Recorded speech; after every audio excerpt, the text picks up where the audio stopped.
नमस्कार, आप देख रहे हैं डीपीके न्यूज और मैं हूं आपके साथ अदिति। राजधानी जयपुर में आरएलपी अध्यक्ष और नागौर सांसद हनुमान बेनीवाल ने आगामी उपचुनाव को लेकर प्रेस कॉन्फ्रेंस आयोजित की, जिसमें उन्होंने कई बड़े ऐलान भी किए। साथ ही कांग्रेस और बीजेपी पर कई गंभीर आरोप भी लगाए। साथ ही उन्होंने आगामी उपचुनाव को लेकर आरएलपी के मुद्दों को रखा। नागौर सांसद हनुमान बेनीवाल ने सबसे पहले राजस्थान विधानसभा के उन 4 विधायकों को याद किया जो 2020 में दुनिया को अलविदा कह गए। पत्रकारों से बात में हनुमान बेनीवाल ने साफ किया कि राज्य में आगामी उपचुनाव में आरएलपी यानी राष्ट्रीय लोकतांत्रिक पार्टी अकेले और बिना किसी गठबंधन के चुनाव लड़ेगी। उन्होंने अपने प्रमुख मुद्दों में रोजगार, टोल मुक्त राजस्थान, मुफ्त बिजली और संपूर्ण कर्ज माफी को शामिल किया।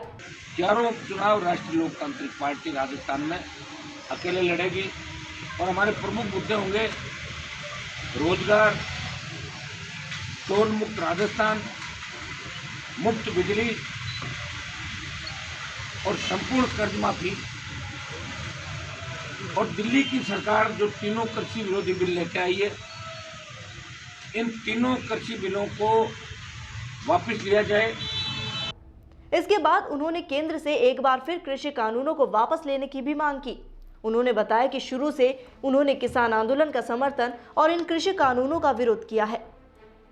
प्रेस कॉन्फ्रेंस के बीच कई बार उन्होंने बीजेपी और कांग्रेस पर गंभीर सवाल उठाए। उन्होंने मुख्यमंत्री अशोक गहलोत पर सवाल दागे। उन्होंने कहा, गहलोत ने कर्ज माफी का ऐलान किया था जो अब तक पूरा नहीं हुआ है, तो किसानों के कौन से समर्थन में महापंचायत की जा रही है।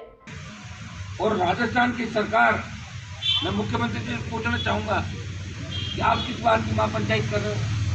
आप खुद चीफ मिनिस्टर हो राजस्थान के, कांग्रेस की घोषणा पत्र के अंदर आपने बात की थी। आप नेता राहुल गांधी जब आए तो उन्होंने कहा कि 10 दिन के अंदर हम संपूर्ण कर्जा माफ करेंगे।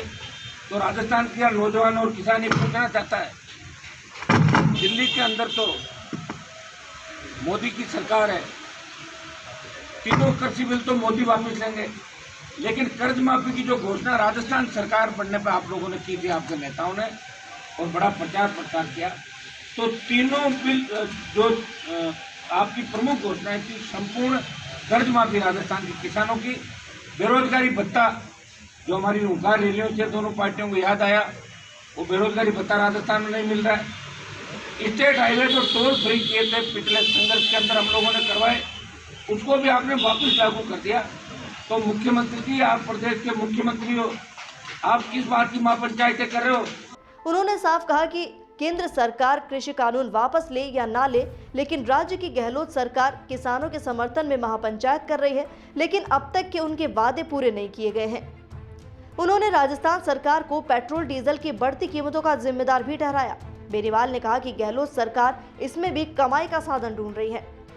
लगता है कि सरकार ने इसको ही आय का सोर्स बना लिया, रेवेन्यू को पेट्रोल डीजल से लेना है और आम आदमी को मारना है इस देश के अंदर। लेकिन राजस्थान की सरकार भी दोषी है।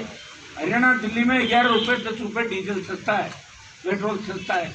आप खुद क्या कर रहे हो? आप बार बार दिल्ली पर आरोप लगा रहे हो।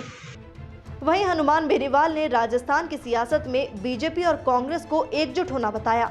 उन्होंने कहा कि बीजेपी और कांग्रेस मिली जुली है। इस बात पर ऐलान करते हुए हनुमान बेनीवाल ने यह भी साफ कर दिया कि 2023 में आरएलपी इस मिली भगत का सफाया कर देगी और ये उपचुनाव 2023 के चुनाव की तस्वीर साफ कर देंगे। उन्होंने दिल्ली में चल रहे कृषि आंदोलन को और मजबूत करने पर भी जोर दिया। बेनीवाल ने कहा कि वे अकेले ऐसे नेता हैं जो संसद में जाकर केंद्र सरकार से लड़े। नहीं कर पाए।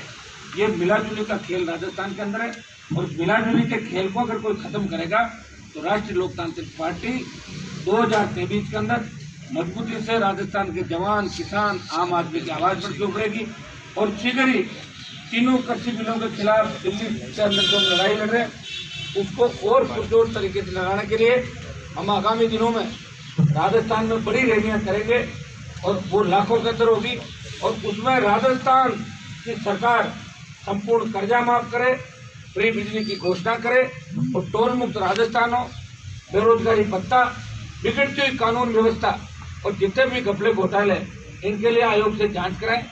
उन्होंने खुद को राजस्थान को बचाने के लिए कटिबद्ध बताया।